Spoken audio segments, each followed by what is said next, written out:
All right, in this talk I'm going to present the Gaussian elimination method, and my intention is to show how Gaussian elimination can be written as an algorithm which can then be programmed on the computer.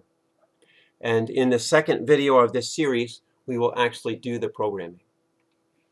If you've never seen Gauss elimination before, you may want to look at some references, because I'm going to go over it very quickly without really explaining the background. I assume that you're familiar somewhat with how it works. You can also read this chapter. He does give some good background. Now, Gaussian elimination is used when you have a system of n equations like this. You can see there are n equations. There are also n variables. Here's my first variable, x1, all the way up to xn. And I can write this system of equations as a matrix vector equation. I can write the coefficients A in a matrix. Sorry. There are n entries in the first row, A11 up to AN1. Then this goes down to sorry, I did that wrong. A11 up to A1n.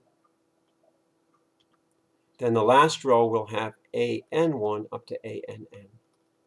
Altogether, it's an n by n matrix.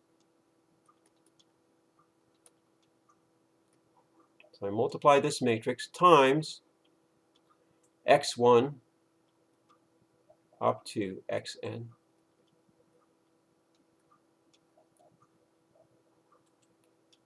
And that's equal to b1 up to bn.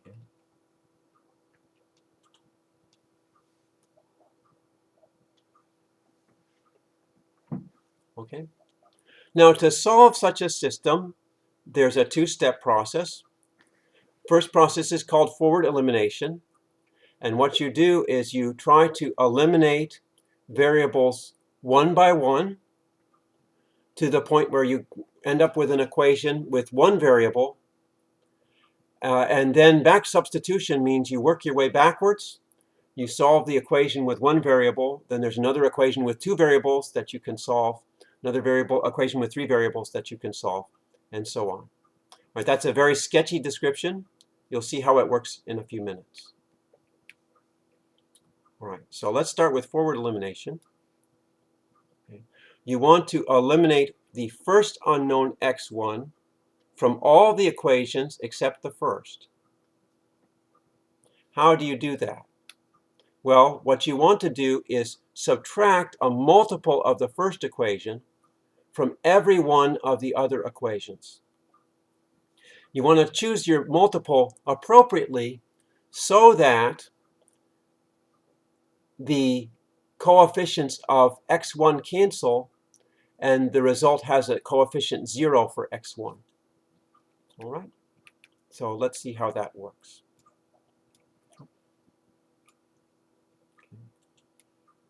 If I take the first equation and multiply it by A21 over A11, this is called the multiplier.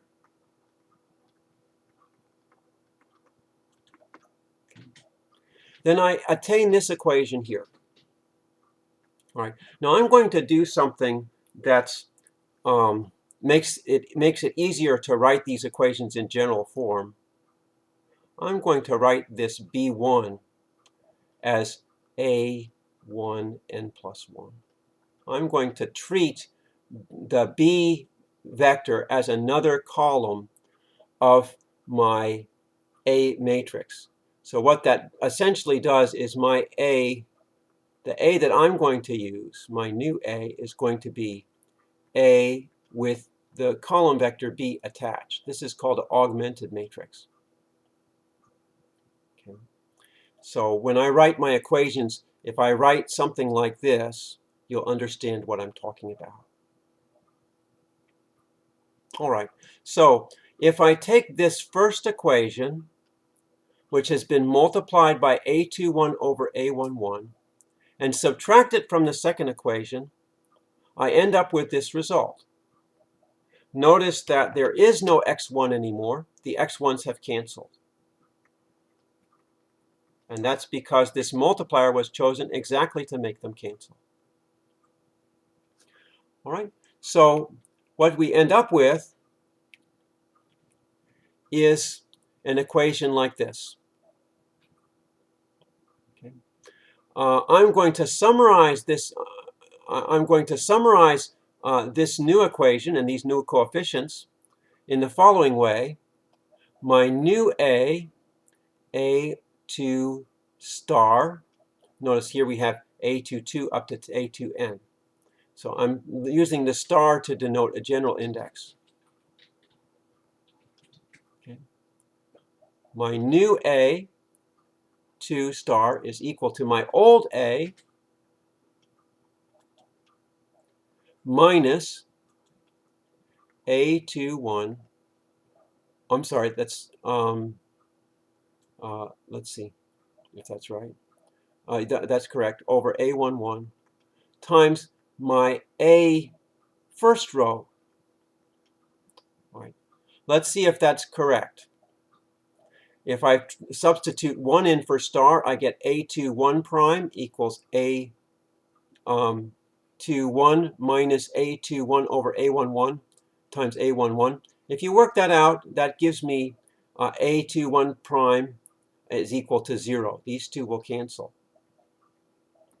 If I put in star equal to 2, I'll get A22 prime equals A22 minus A21 over A11, A12. That's exactly this equation here.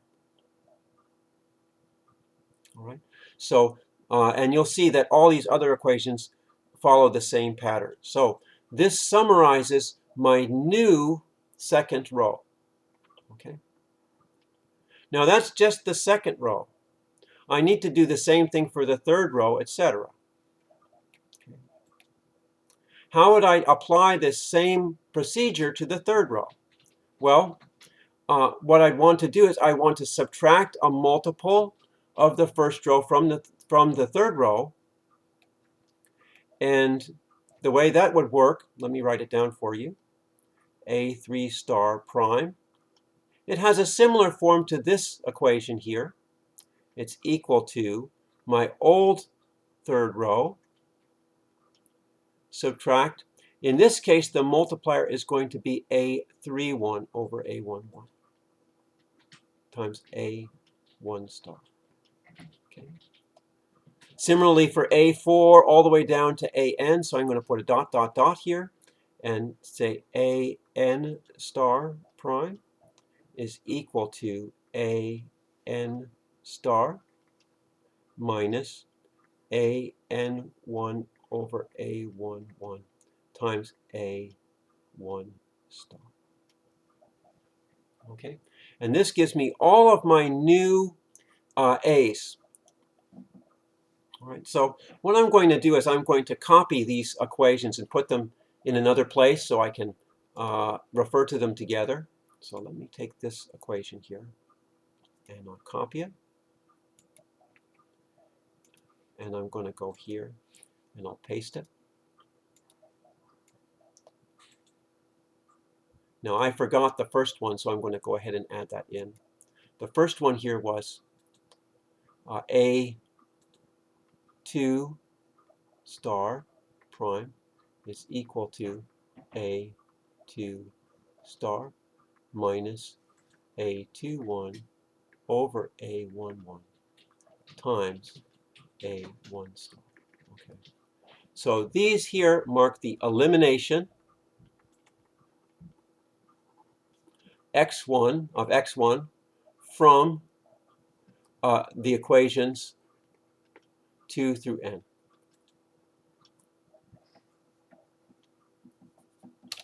Okay. So we have the situation that's shown here. If I look at these equations here, I have n minus 1 equations, and my unknowns are x2 up to xn. So I have n minus 1 equations and n minus 1 unknowns. What I want to do is apply the very same procedure to eliminate x2 from all of these equations. Okay, so I'm going to write down some equations for the next step. Now, in the book, they use these double primes and so on. I think that gets a little bit complicated. What I'm going to do is I'm going to say for the second round of elimination,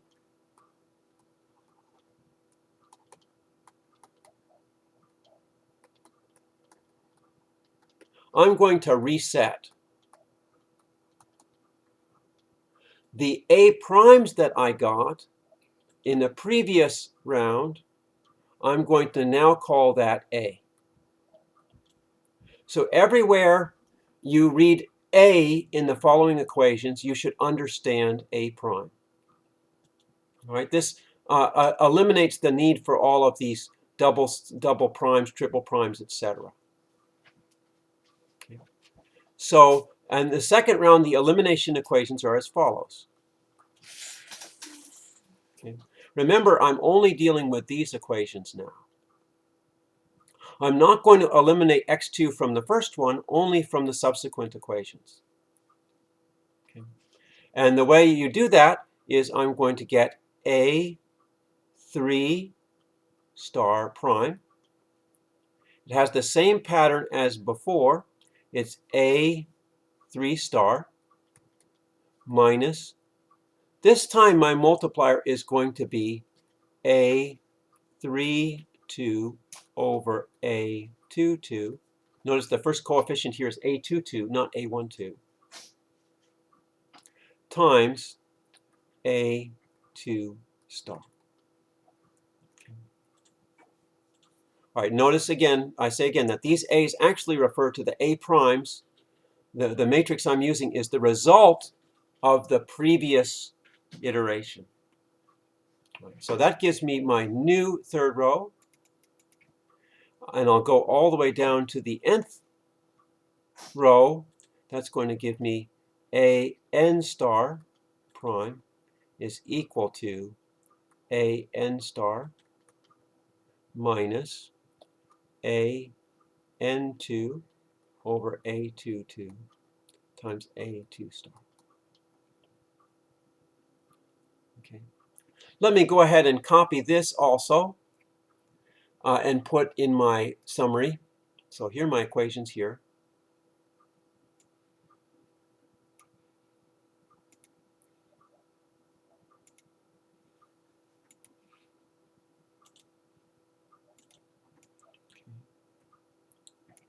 And let me get rid of this. All right, now remember, between these two steps, I did a reset step. Here I said reset.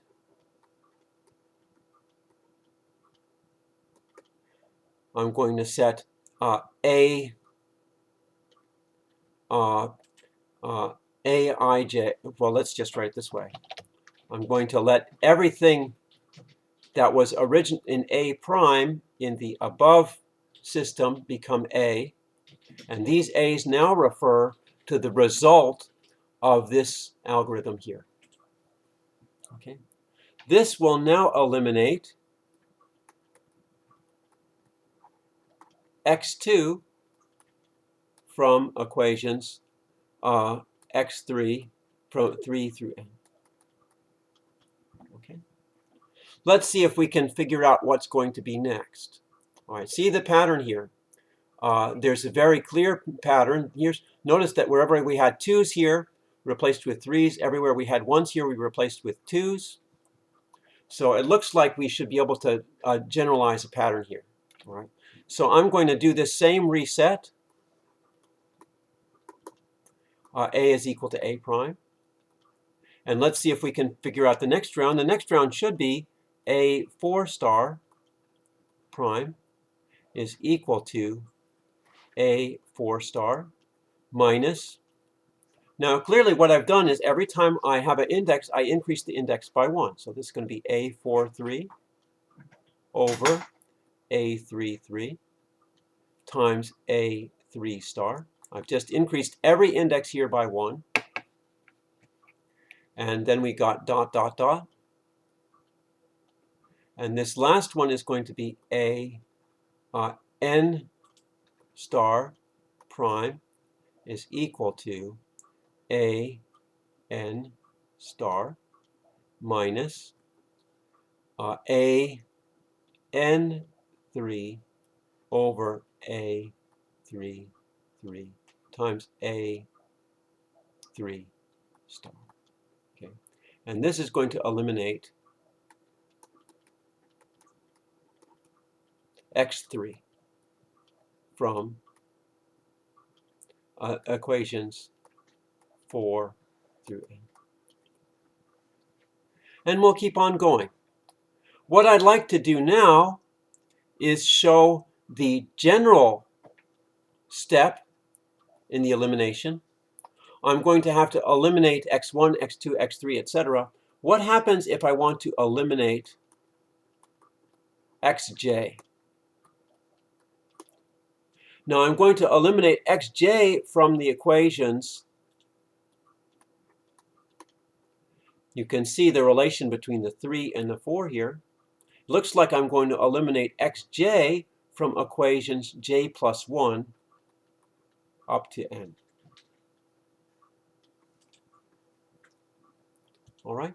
So before this step, I'm going to have to reset. And I'll set a equal to a prime. All right, that makes the equations an awful lot easier. All right, so when I eliminated x3, I started with a4 star prime. So it looks like I'm going to start here with a j plus 1 star prime. All right. Again, here, this is for x3. That means j equals 3. Looks like here I have a j plus 1 star minus a j plus 1 j over a jj times a j star. That's the first equation in my series. Then I'm going to go down and do a dot, dot, dot. The last equation here is going to be a prime n star is equal to a n star minus a nj over a jj times a j star. All right? So let me summarize everything that's going on here. Let me write everything we have and just write it as a loop, because it's clear that we're going to do this process for x1, x2, all the way up to xn minus 1. So let me summarize.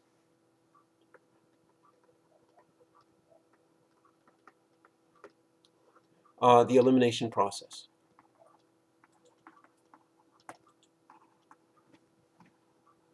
Okay.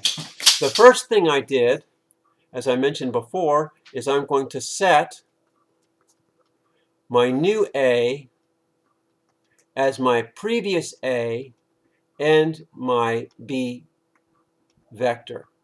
Okay. And you call this the augmented matrix.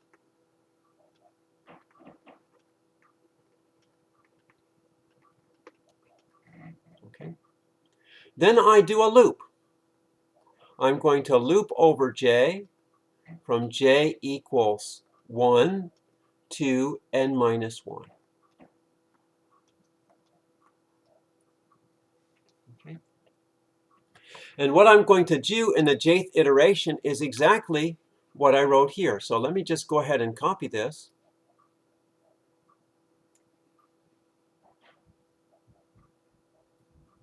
Okay.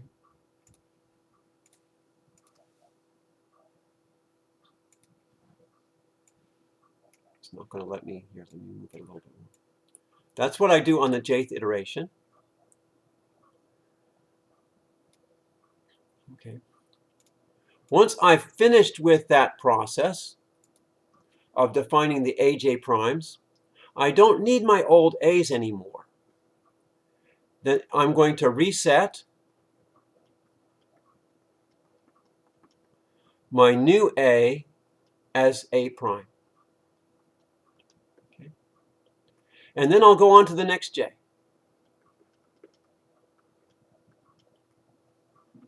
Okay. So what this is that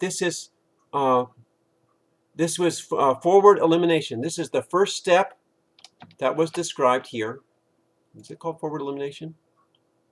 Yeah, forward elimination of unknowns. That's what I've done so far. All right. Now, I can do this a little bit easier.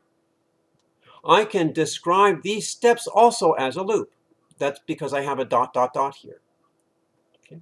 So I'm going to rewrite this as a loop. My first index is j plus 1, and my last index is n. So I'm actually going to go from, let's see how to do this. Yeah, let's do that. We'll go from j plus 1 to n. So I'm going to take a loop. K goes from j plus 1 all the way up to n. All right. Now notice the only thing that changes in these equations is the first index here, here, and here. So I'm going to replace these indices with k, and that will give me all of these equations summarized as a single loop. So what is the general equation? A k plus 1 prime equals, I'm sorry, made a mistake there. That should be just AK. Start over here. AK is equal to, or AK prime rather, is equal to AK prime star. There's trouble here. It's equal to AK star minus AKJ over AJJ times AJ star. And then here we have next K. All right. So what I have written here is a summary of my Gaussian elimination. My forward elimination. And in the next video, I'll talk also about the back substitution, and then we'll write this as a computer code to do it automatically.